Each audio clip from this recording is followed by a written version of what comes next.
To je oddaja na Coinu, portala Decrypt in z vami sva David, in Stane. V njej razpravljava o Bitcoinu na preprost način. zelo po domače. Če ti v družbi nerodno vprašati o kakšni stvari, Vprašaj najo in posnela bova odgovor. vprašanje pošli na info@decrypt.com. Oziroma info@dakript.com. Tema današnje oddaje so denarnice. Ampak še prej moramo mi povedati, kaj sploh je Bitcoin. Freedom of speech. Bitcoin je digitalna valuta. Ne vem, kaj je Bitcoin. Več kot vem o Bitcoinu, bolj se mi zdi, da bi Bitcoin lahko bil tudi moj nov način razmišljanja in življenja v tem svetu, ki je poln zablod, ki jih ne morem niti spremeniti, niti sprejeti. Ma ne vem, neki na internetu pa ful elektrike baje porabi. Joj, to sem pa že tolikrat slišala, ampak, a veste, videla ga pa še nisem. Bitcoin je elektronski denar, ki ga starčki ne registriramo kot pravega, kar je verjetno velika napaka. Tako kot smo zdaj slišali, odgovor je odvisen od vsakega posameznika. Za vsakega lahko predstavlja nekaj drugega. Odvisen je tudi od tega, kje si. A si v zahodnem svetu, a si nekje v Afriki, kjer nima dostopa do bančnih storitev, a si v kakšnem totalitarnem režimu, kjer je prepovedano delati transakcije z določenimi ljudmi, organizacijami, tujino, a si v močno inflatornih okoljih, kot so Libanon, Argentina, Turčija. V osnovi pa je Bitcoin internetni denar.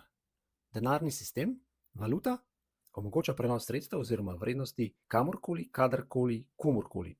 Za nekatere naložba ali pa zavarovalna polica, omogoča svobodo, suverenost odločanja in upravljanja s samim sredstvom, za nekatere predstavlja upanje. Lahko je tudi meter, se pravi, lahko vse meriš v Bitcoinu in na dolgi rok vidiš, da vse ostalo proti Bitcoinu pada.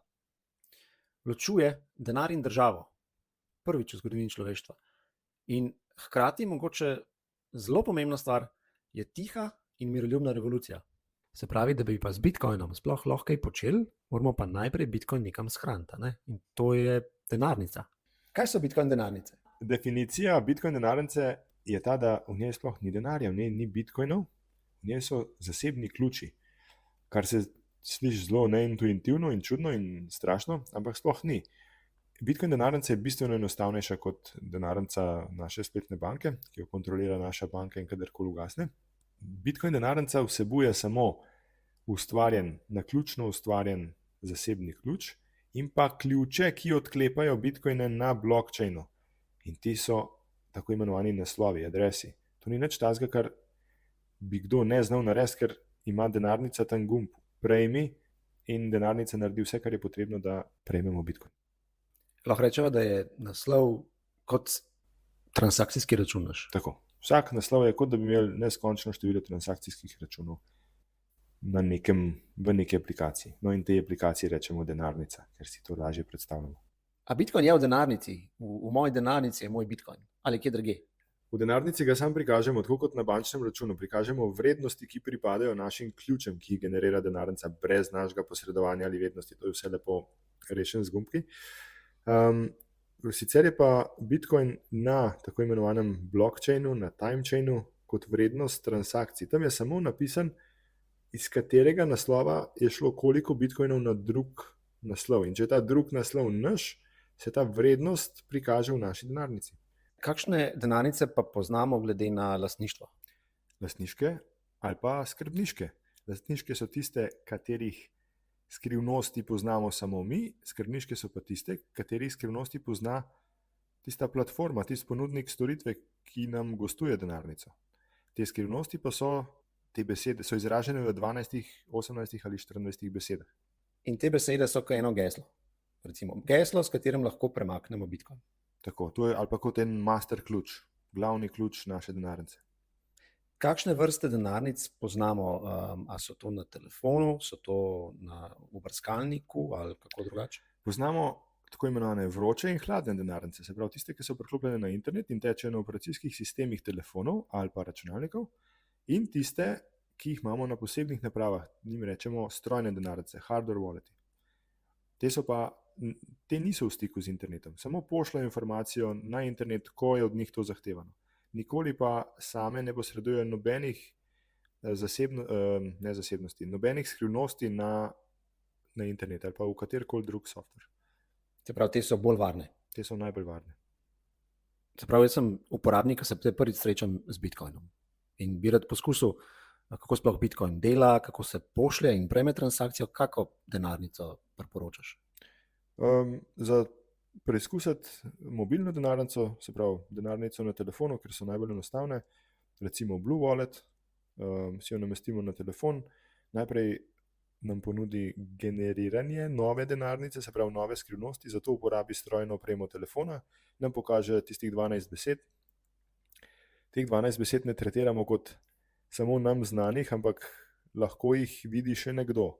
Se pravi, če imamo kompromitiran telefon, zhekan telefon ali pa aplikacije na telefonu, obstaja verjetnost, da teh 12 besed vidi še kdo. Ampak za majhne zneske in za probati je to več kot dovolj varno. In potem kasneje, recimo, da smo šli čez to prvo fazo in imamo neke zneske, ki so nam že pomembni, kaj pa potem tisto, kar dajmo reči, da je zadovoljiva varnost pri denarnicah? Potem pa moramo iti na strojno denarnico, ki je odprtokodna, tako iz hardverskega kot iz programskega vidika. Kaj to pomeni? Da je na voljo koda, za hardver pomeni to, da je na voljo na spletu shema, kako je denarnica zgrajena in da je objavljen seznam materialov, ki so uporabljeni v tej denarnici. Pogosto se proizvajalci poslužujejo tudi rentgenskih slik.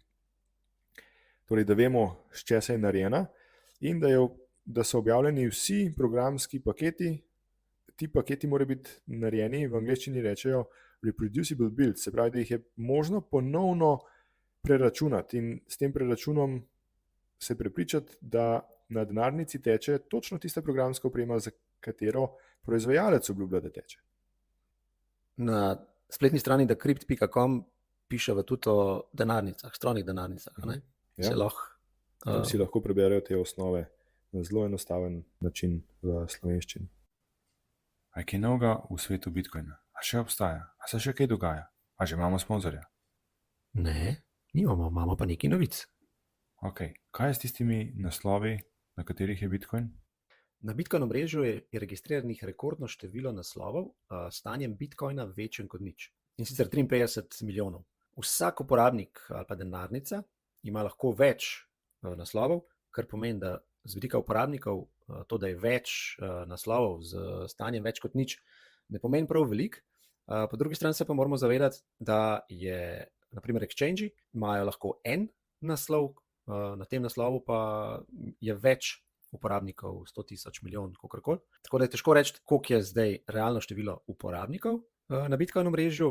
Jaz mislim, da je pravih bitcoinerjev, ki se zavedajo, kaj Bitcoin dejansko je, par milijonov. Tako da smo zelo na začetku še.